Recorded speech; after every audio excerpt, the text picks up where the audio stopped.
Olá, pessoal. Boa noite. Espero que vocês estejam bem. Qualquer probleminha de comunicação, vocês me avisam. Se de repente teve algum tipo de internet caindo, essas coisas acontecem, vocês mandam mensagem aí, a gente consegue ajustar. O Paulo logo entra, ele está numa consulta agora e está um pouquinho amarradinho por lá, mas daqui a pouquinho ele entra para a gente poder falar um pouquinho mais também sobre creatina juntos. Eu vou começar aqui e aí logo o Paulo entra, a gente consegue continuar a nossa conversa em relação à creatina. Pois bem, né? Então nós vejam que nós temos vários tipos de aspectos importantes em relação, né, à creatina. E o que eu quero falar com vocês hoje, claro que o nosso foco sempre é numa questão de esporte, né? Mas também gostaria de falar com vocês sobre questões associadas com benefícios além em relação à creatina.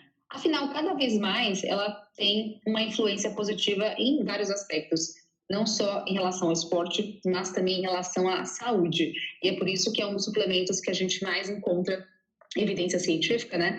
E é por isso que ele é tão queridinho assim, digo até por mim, que é a que eu mais utilizo, né? E aplico também na prática clínica.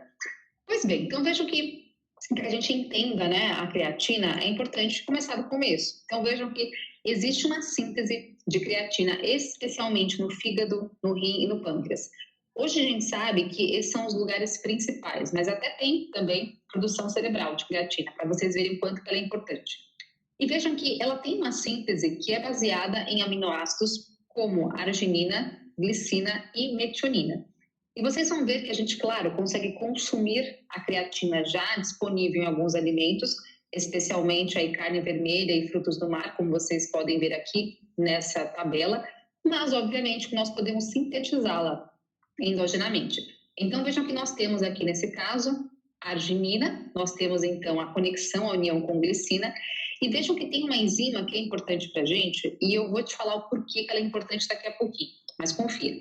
Vejam que essa enzima AGAT, que é essa enzima arginina-glicina aminodetransferase, é importante para a formação de ornitina e também de ácido guaridinoacético, que consequentemente será conectado com essa S-adesylmetionina. Nós temos uma outra enzima importante aqui, que é essa de AMT, que está associada com a produção final de creatina.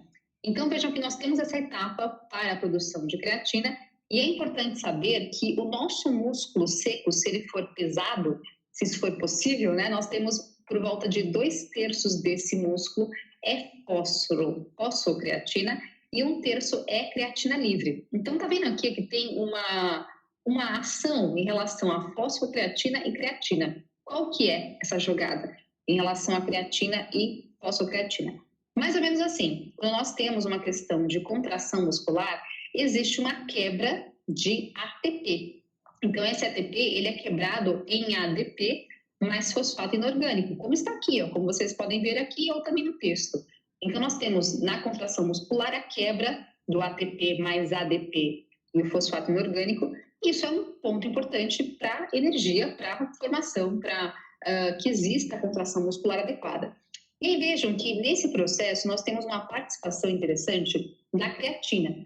Até porque vejam que existe uma ressíntese de ATP aqui, quando a gente tem um processo de união desse ADP com o fosfato inorgânico, existe a ressíntese de ATP. Então, para esse procedimento, nós temos aqui a participação da fosfocreatina, que é convertida em creatina. Então, isso aqui é muito importante para a gente. Então, nós temos até uma enzima importante nesse processo, que é a creatina quinase, que faz esse mecanismo. Então, o ponto principal que existe a função primária. Por que eu digo primária? Porque é a função inicial que a gente descobriu em relação à creatina, que é justamente a ressíntese de ATP. E creio eu que todo mundo aqui sabe sobre isso, né? Algo realmente que a gente conhece bastante. Só que, vejam que nós temos outras questões importantes, que existem alguns pacientes que apresentam uma síndrome que existe uma alteração naquelas enzimas. Eu falei para vocês anteriormente. Ou seja, nós podemos ter pacientes que apresentam alterações expressivas em relação à deficiência dessa enzima. Então, isso pode ser diagnosticado, verificado com testes genéticos para avaliação dessas enzimas. Então, vejam que isso está associado com alterações importantes, até mesmo em correlação a desenvolvimento intelectual. desses indivíduos. Então, olha que interessante, né? Nós temos trabalhos que mostram para a gente que baixa quantidade de creatina, lembrando que se esse paciente tem alteração nessas enzimas, consequentemente, ele tem uma redução na síntese, né, na creatina disponível. Então, por conta disso, você ter baixa quantidade de creatina, não só muscular, mas também cerebral, você tem várias alterações. Então, o paciente pode apresentar miopatia, atrofias, alterações motoras, atraso na fala, até mesmo, é interessante falar, né? O paciente pode ter autismo, o paciente pode ter epilepsia e alterações também no desenvolvimento. Então, vejam que nós temos vários pontos aqui interessantes. E aí tem alguns trabalhos, claro que são vários, né? Mas tem esse trabalho que eu achei interessante trazer para vocês. Oi? Oi? Ah, jura? Então, vamos ver o que está acontecendo. Ainda bem que você me falou. Ainda bem que você me avisou. Deixa eu parar aqui a apresentação e a gente volta, que eu já estou no terceiro slide. Espera aí, vamos ver se vai agora. Obrigada por ter avisado. Vamos ver aqui, ó. Eu acho que esse deve ser esse. Vamos ver. Vocês me avisam aí. Agora sim. Deixa eu até voltar um pouquinho então para vocês verem melhor qual que é a função. Então, só um momentinho que eu mostro para vocês. Então, o que eu mostrei para vocês é isso daqui, ó.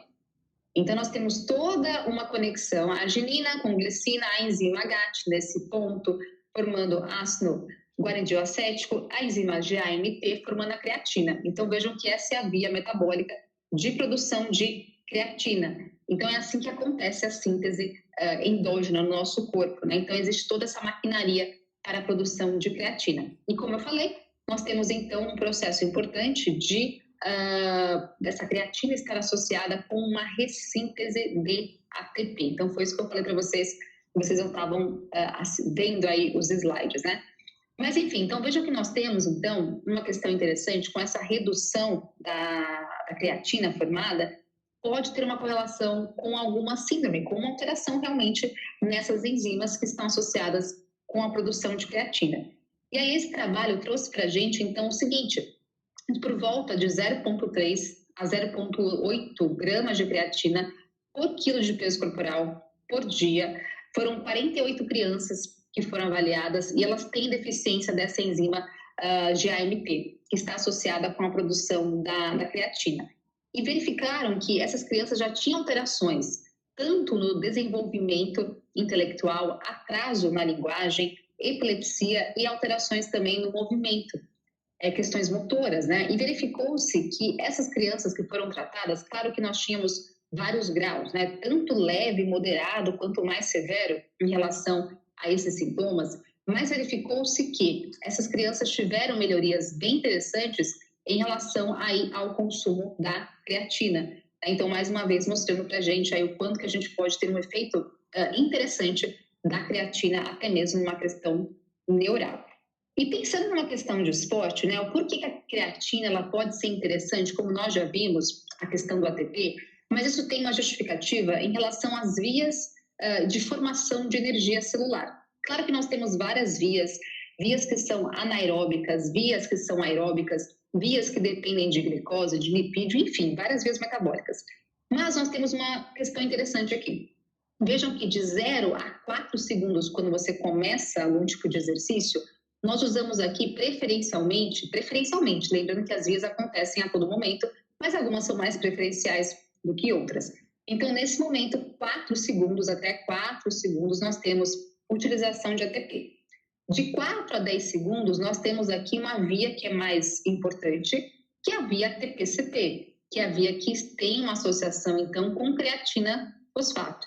Então, quando eu falo no exercício que tem uma duração especial até 10 segundos, a gente pode colocar nisso musculação, não que a musculação vai durar 10 segundos o tempo inteiro, né?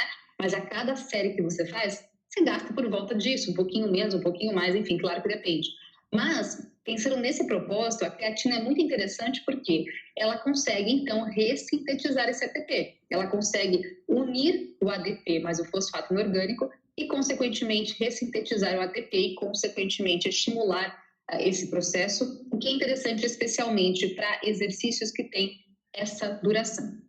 Isso é o que a gente sempre acreditou desde o início da creatina ser descoberta, né? Mas hoje nós sabemos que ela tem ações que são maiores do que isso.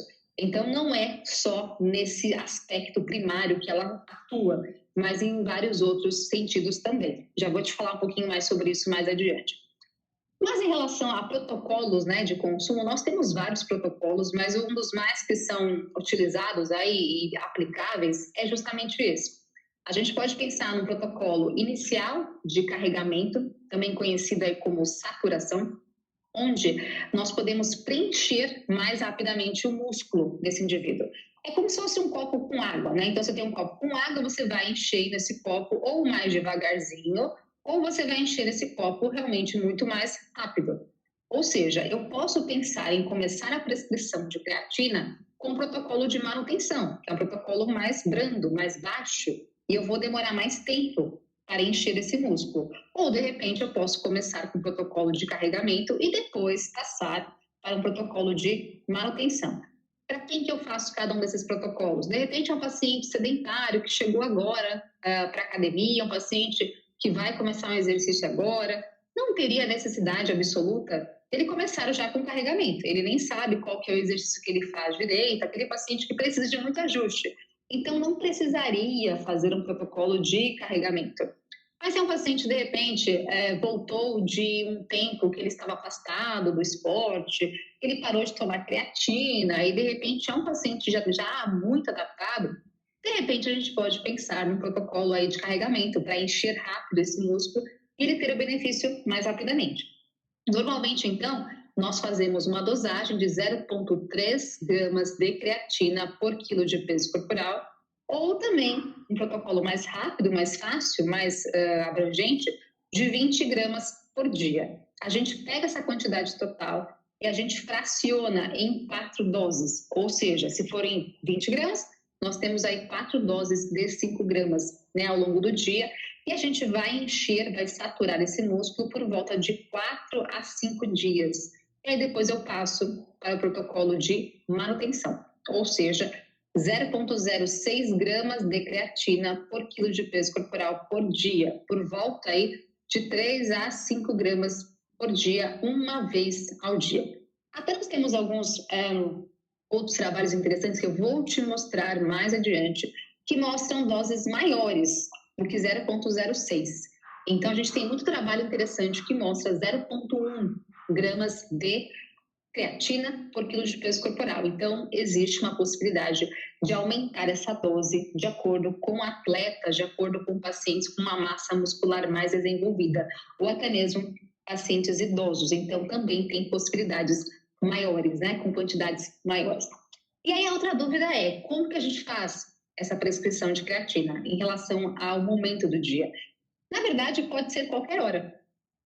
Não teria uma obrigatoriedade de consumo em algum momento específico. Porém, existem trabalhos que mostram um benefício um pouco melhor de retenção intramuscular de creatina quando ela é ofertada pós-treino, especialmente com uma refeição que tenha carboidrato ou carboidrato com proteína.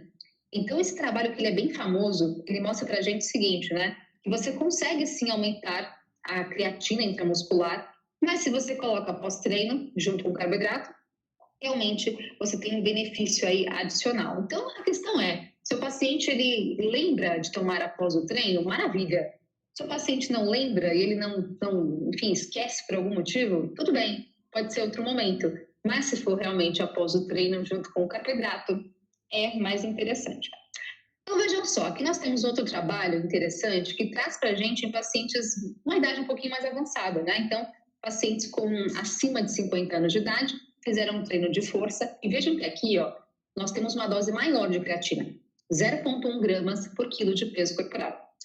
E aí eles fazem o seguinte, eles ofertam a creatina ou antes ou após o treino.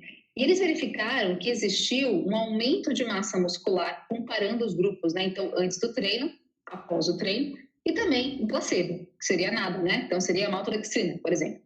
Então, veja que nós temos aqui aumento na massa muscular com o uso da creatina, especialmente após o treino. Isso aqui é significativo, tá vendo? Tem um asteriscozinho aqui. Quando eu penso numa questão de força, o aumento de força acontece tanto quando você usa a creatina antes do treino ou pós-treino. Então, tanto faz, né? Mas pensando em ambos os resultados, se possível, se você puder colocar após o treino, realmente é mais uma justificativa interessante. Então, se lembrar, melhor que seja feita após o treino. Esse outro trabalho também traz para a gente um pouquinho sobre isso, esse time, né, da creatina em relação a treinos aí de força, e traz para a gente mais uma resposta importante, porque aqui nós temos uma comparação de vários trabalhos, né? Então, existe essa comparação, uma estatística é feita em cima disso, e ele coloca para a gente que esse consumo realmente após o exercício, mais uma vez, aumenta aí a massa muscular, comparando antes do exercício, em relação à força, mais uma vez, seria tanto faz, ou antes ou após o exercício, daria para ser consumido. Mais uma vez, então, mais uma justificativa para que a gente pense em prescrição de creatina após o treino. Outra questão interessante, né, nós temos aqui trabalhos que trazem para a gente, ó, tanto homens quanto mulheres são fisicamente ativos, né, nesse sentido, e vejam que nós temos uma dose maior de creatina novamente, então 0,1 gramas de creatina por quilo de peso corporal por dia. E é interessante que a gente vê nesses trabalhos, né, um efeito, claro que tem o treino junto, claro que o treino vai aumentar a massa muscular, o treino vai estar associado com síntese de proteínas musculares, sim, é verdade. Porém, vejam que nós temos esses trabalhos comparando pessoas que estão num ambiente controlado, no mesmo exercício e, consequentemente, o que tem de diferente aqui é a creatina ou realmente não creatina, né, o grupo placebo. E vejam que o quanto isso, você utilizar a creatina, tem um efeito também na questão da espessura muscular. Então, ele traz para a gente vários segmentos aqui, cotovelo, joelho, enfim, e também toda a massa muscular global do indivíduo ter um benefício mais interessante, estatisticamente positivo, em relação à utilização da creatina. Então, vejam que a creatina pode realmente ter um efeito indireto na questão da síntese de proteínas musculares. E, mais uma vez, né, o quanto que ela pode ser interessante para vários tipos de esportes, né? E é interessante lembrar também que a creatina ela causa uma retenção maior de água intramuscular. Isso não quer dizer gordura, estou dizendo água. Mas alguns pacientes nossos têm um certo receio, uma certa angústia, porque às vezes o peso em balança pode subir um pouquinho. Então é importante que vocês também justifiquem, conversem com seus pacientes para que eles estejam cientes de que o peso em balança pode aumentar, mas que de fato não é um peso em gordura. Claro que, pensando no esporte, para alguns esportes um pezinho a mais pode fazer diferença num sentido negativo, muitas vezes. Então, é importante que a gente verifique, juntamente com o treinador, se isso vai ser um prejuízo para esse indivíduo. Por exemplo, natação. Coloquei creatina para um paciente que é um nadador. Será que aumentar o peso para esse paciente vai ser algo ruim? Ou, de repente, será que o benefício da creatina vai ser tão interessante que vai vencer esse peso a mais e ser, de repente, um benefício, uma questão de recurso ergogênico? Pois bem, depende. Então, por isso que é fundamental ter essa parceria com o treinador para que ele nos diga, será que usar a creatina foi bom ou não foi tão bom assim? Então, realmente, para vários esportes, né, a gente pode pensar em creatina, mas desde que a gente tenha essa parceria com o treinador para verificar se realmente vale a pena, né? Mais uma vez, nós temos aqui uma comparação entre a creatina, então você consegue verificar aqui creatina e placebo, né? Antes e após a intervenção que foi feita com a creatina. E vejam que nós temos uma questão interessante de aumento de força, tanto em perna, quanto em peito, quanto a questão corporal total, né? O quanto isso pode ser interessante em questão da utilização da creatina. Então, não é todo o trabalho, é claro, que mostra uma questão de aumento de força, mas vários trabalhos mostram essa questão bem elucidada, né? O quanto a creatina pode auxiliar nessa questão da força também, né? Esses outros trabalhos, né, trazem para a gente uma questão interessante em recuperação da creatina. Então, a gente sempre teve aquela ideia, né, que a creatina é interessante para a questão do desempenho esportivo, para aumento de energia, aumento de ATP, mas nós temos outros trabalhos interessantes que mostram a questão pós-treino, né? A questão em recuperação desse exercício. E olha que interessante, tem alguns trabalhos aqui que eu achei interessante falar com vocês. nós temos no caso creatina 5 gramas, juntamente com glicose e carboidrato, 95 gramas de carboidratos, aumentou o estoque de carboidratos muscular, então aumentou a síntese de glicogênio muscular, então ela pode realmente auxiliar nesse processo. Lembrando que o glicogênio muscular é um ponto fundamental também, pensando numa recuperação pós-treino, até para um treino no dia seguinte. Então, de repente, pode ser um aditivo aí importante. E quando a gente fala sobre uma creatina em recuperação pós-treino, não estou dizendo que ela deve ser adicionada após o treino, ela pode ser adicionada em qualquer momento, mas ela consegue ter um benefício aí pós-treino também. Mais um trabalho mostrando para a gente aqui a eficácia da creatina em relação à restauração, à síntese, né, desse glicogênio muscular, que pode ser interessante até mesmo para pacientes que têm um foco maior em relação a essa quantidade mais importante de carboidratos, né, de glicogênio muscular. Então, nesse caso, eu posso estar me referindo não a um atleta ou, de repente, um desportista que pratica musculação, mas, de repente, um ciclista, um maratonista, um triatleta. É uma grande possibilidade da creatina estar associada com esse benefício pós-treino. Até porque, quando a gente fala em creatina, ela não seria uma via prioritária em relação a um exercício de endurance mais prolongado, de 2, 3 horas. Vocês viram, né, que a creatina é mais utilizada naquele início de 10 segundos do exercício. Então, pensando num corredor, por exemplo, num fundista, talvez, não seria uma questão tão necessária, mas ela pode ser interessante para outros aspectos também, como nós já vimos, numa questão de massa muscular, numa questão de força e também numa questão de recuperação do treino e especialmente em aporte de glicogênio muscular, o que é muito interessante, né? E além disso, ó, nós temos aqui outro trabalho que traz para a gente, nós temos aqui 4 doses de 5 gramas por dia, 5 dias antes da prova, uma corrida de 30K, que mostrou que a creatina também foi capaz de reduzir a dor muscular e a inflamação, redução de CK e redução também de TNF-alfa, né? Ou seja, de repente, ela pode ser interessante para esse processo também. A gente tem cada vez mais trabalhos, né, interessantes em relação à creatina e cada vez a gente descobre mais efeitos interessantes. Aqui nós temos trabalhos que foram feitos com pacientes, né, com indivíduos que são mais idosos. Então, vejam que de 57 a 70 anos de idade, tanto homens, né, quanto mulheres. E o interessante é que aqui foi um trabalho feito com uma meta-análise, ou seja, nós temos vários trabalhos, como vocês podem ver aqui, cada linha dessa é um trabalho diferente que foi comparado, que foi avaliado, e comparando sempre a creatina com o placebo.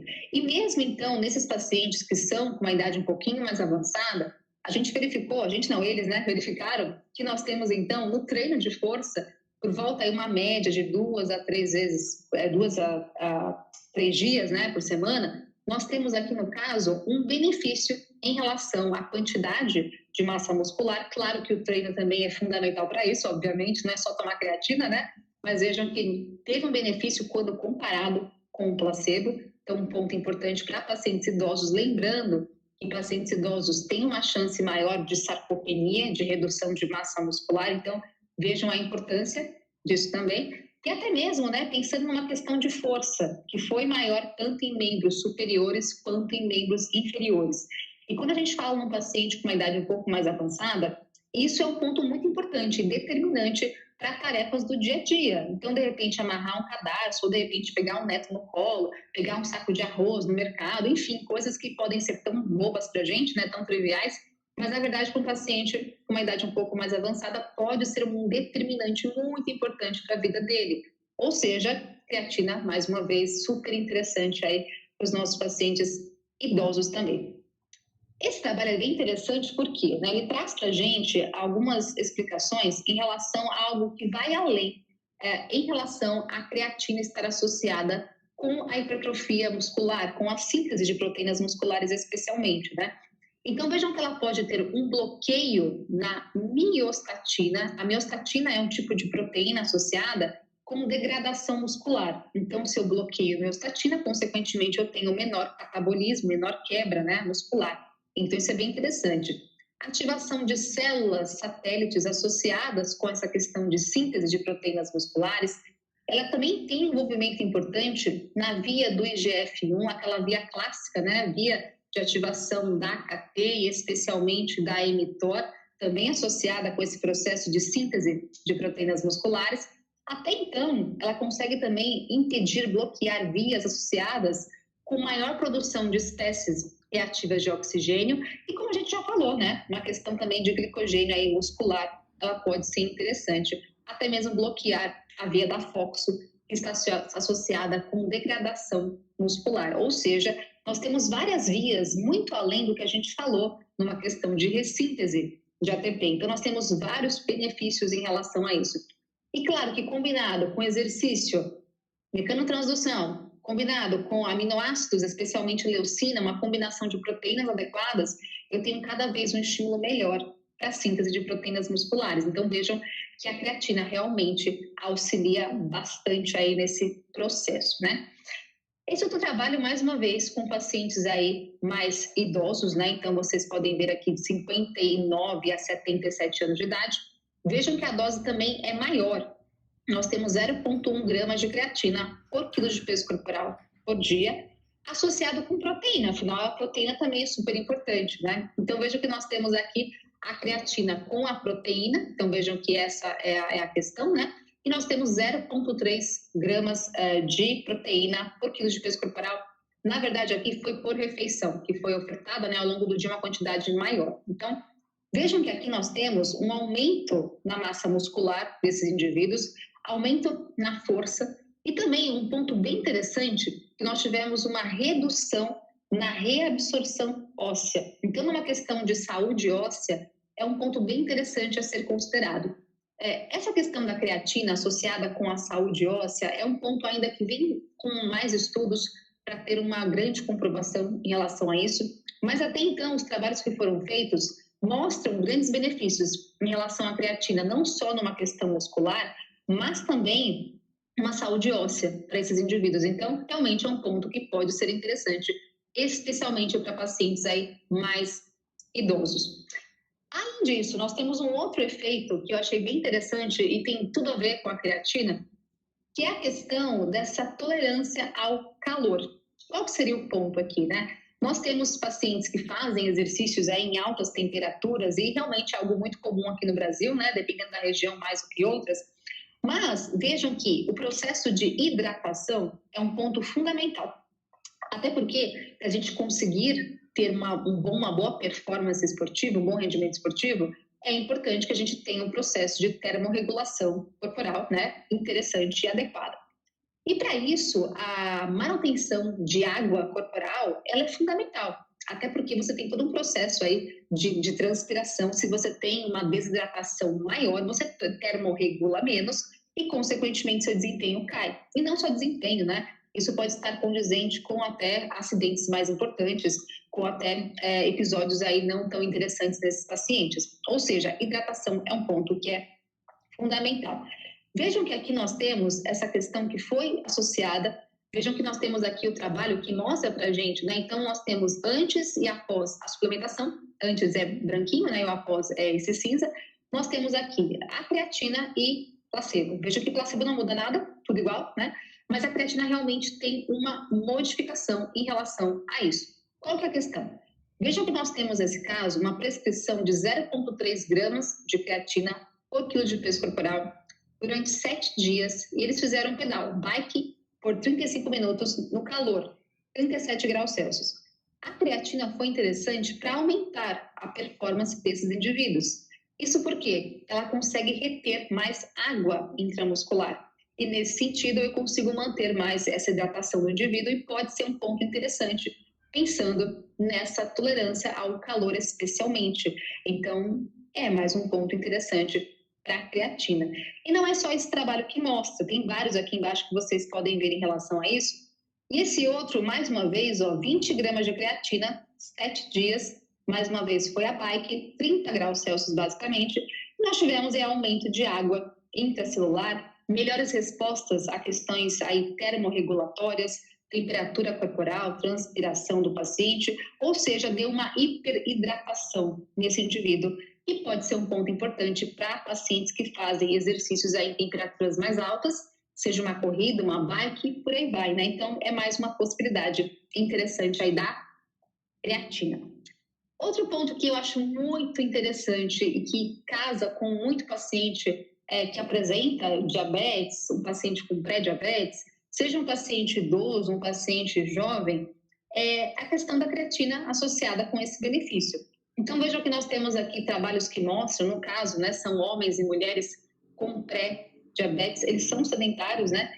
No caso, né, eles fizeram exercício durante o tipo de protocolo feito, e aí eles tinham já um IMC acima de 30.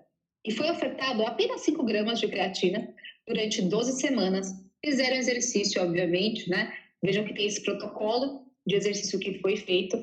Mas quando você compara, todo mundo fez exercício. Quando você compara aquele grupo que usou creatina com aquele que não usou creatina, você consegue ter um benefício bem interessante em relação à hemoglobina glicada desses indivíduos, assim como também a glicemia de jejum desses pacientes. Ou seja, a creatina é interessante também para controle glicêmico.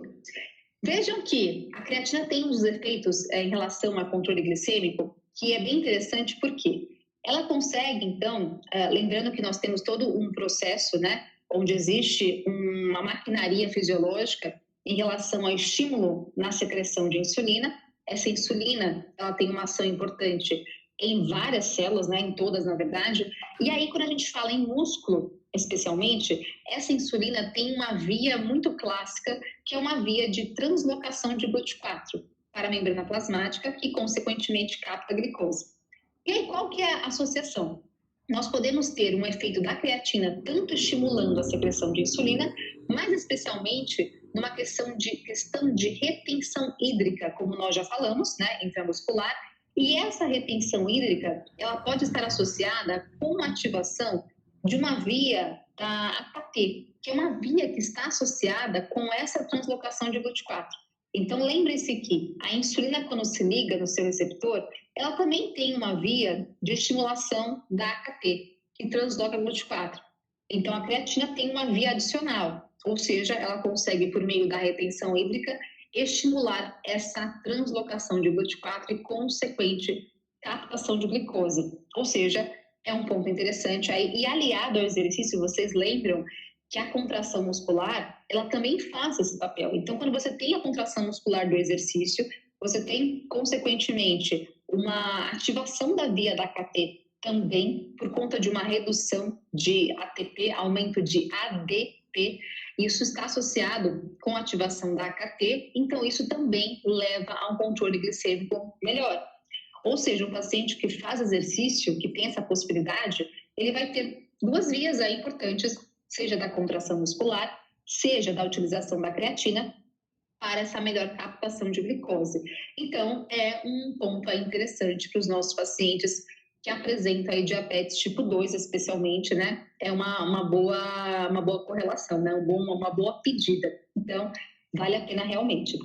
Voltando na questão aqui da questão da saúde óssea, vejo que nós também temos trabalhos para mulheres na pós-menopausa. A gente sabe, né, o quanto essa questão de osteopenia, osteoporose atinge, né, essas mulheres na pós-menopausa, o que é muito clássico, né, o que é muito comum.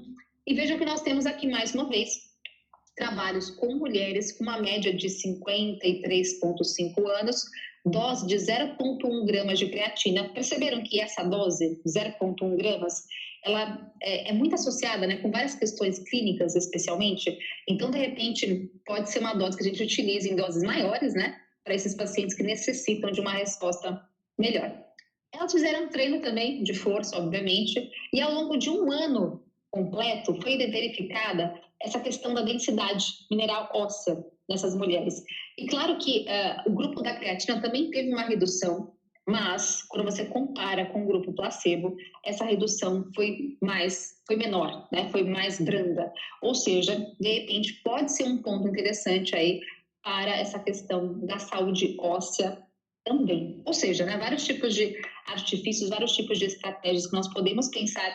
E claro que a gente pode ter muitos outros pontos também. Quando você começa a estudar mais sobre creatina, você encontra vários tipos de respostas importantes para muita condição clínica e especialmente no esporte, né? Então, por isso que é importante que a gente tenha essa parceria, né, nutricionista, médico, treinador e por aí vai, fisioterapeuta, etc., que a gente consiga identificar nesse paciente se existe uma necessidade da creatina e o quanto que ela é interessante para cada tipo de esporte, né? O quanto que ela vai ser interessante. Não fiquem assim presos naquela condição que a creatina é apenas boa, apenas para musculação, apenas para exercícios ou musculação ou crossfit, enfim, mas ela pode ser interessante para várias outras funções, como vocês viram, né? Então, tanto uma questão de hidratação mais interessante, uma questão de recuperação pós-exercício, enfim, e uma questão de saúde, até porque o nosso paciente que chega para a gente com uma necessidade de rendimento esportivo, de hipertrofia muscular, ele também tem uma questão de saúde associada, né? E é por isso que a gente tem que pensar de modo aí mais abrangente. Lembrando, então, que para todos os pacientes, seja um paciente jovem, um paciente adulto, um paciente idoso, a gente tem uma segurança também em relação à prescrição de creatina. Nós não temos malefícios em relação a uma questão de saúde renal, de saúde hepática, então ela tem uma grande segurança. É um suplemento que é muito seguro e que tem uma resposta aí muito interessante, né? Então, mais uma vez, nós temos aqui em relação a esses pacientes um pouquinho mais idosos, a sarcopenia realmente é um ponto que acontece demais e que tem um declínio que é progressivo. E é por isso que é fundamental pensar nessa redução da sarcopenia. E é uma questão não só associada ao exercício, mas também uma questão de saúde para esse indivíduo, né? O que é um ponto fundamental. Eu costumo dizer que massa muscular é uma questão que a gente pode construir ao longo da vida para criar como se fosse uma poupança, para ser um pouquinho mais gasta ao longo da idade mais avançada. E esse é um ponto importante que os nossos pacientes precisam saber, o quanto que é fundamental ter massa muscular. E aqui, mais uma vez, nós temos essa comparação que traz para a gente, né, esse ponto em relação à saúde óssea, à saúde muscular desses indivíduos, o quanto que a creatina ela pode ser interessante para isso também, né? E esse teste é um teste, esse sit-stand test, é um teste que o paciente que é idoso, ele senta e ele levanta da cadeira. Então, para quem é treinador aí, com certeza já fez com o seu paciente ou já, de repente, já verificou em estudos, né? O quanto esse teste é interessante para avaliação de uma certa performance nesse paciente que é mais idoso. Então, vejam que nesse teste a creatina também foi um ponto interessante aí, mostrando que esse paciente tem mais, enfim, desempenho nesse sentido. Então, vale super a pena para pacientes idosos também. Não tenham medo da creatina, realmente é muito pelo contrário, né? Ela consegue trazer várias respostas aí positivas. Além disso, né, nós temos esse trabalho que eu achei super interessante, que traz para a gente uma questão de melhoria cognitiva, melhor memória, inteligência também em pessoas saudáveis. Nós temos alguns trabalhos com pacientes com alterações neurais, enfim, que mostram algum certo benefício, mas não tanto quanto pacientes saudáveis, né? Mas vejam que aqui nós temos um benefício em relação a pessoas saudáveis e também pessoas idosas. E o trabalho traz para a gente uma questão que eu achei interessante, pessoas que são mais estressadas. Então, acho que hoje em dia isso acontece muito, né, com a nossa rotina, que é uma loucura. E ele traz, assim, para pessoas mais estressadas, pode ser um ponto interessante também em relação à questão de inteligência, à questão de saúde aí, mental. Então, mais uma vez, uma boa possibilidade da creatina. E esse outro trabalho eu achei bem interessante também, porque ele traz para a gente uma questão de 24 horas de privação de sono, o que realmente atrapalha muita gente, obviamente, né? O sono, o quanto que ele é importante. Ele traz uma recomendação de 5 gramas de creatina para esses pacientes com deprivação de sono, e a creatina mostrou efeito interessante, positivo no humor desses pacientes e até mesmo no tempo de reação a algumas provas específicas que foram feitas. Ou seja, mais uma vez, creatina é interessante para a questão neural também. E lembrando que a questão neural é importante não só para a saúde clínica do paciente, mas também pensando em estratégias, em decisões durante o exercício, né? Então, ter uma mente bem aguçada também é interessante, pensando em performance esportiva também, né? Bom, então hoje é isso que eu tinha que falar para vocês. Deixei aqui um QR Code para que vocês possam passar aí o celular e aí vocês conseguem todos os slides que foram falados hoje, você consegue baixar para você o PDF. Então, tirem foto, passem o celular aí para que vocês possam ter toda essa informação, os slides ficam para vocês aí, certo? Se alguém tiver alguma dúvida, quiser falar alguma coisa, manda no chat, que depois a gente consegue gravar alguns vídeos para que vocês depois tenham todas as respostas disponíveis. Então é isso. Obrigada, gente. Boa noite.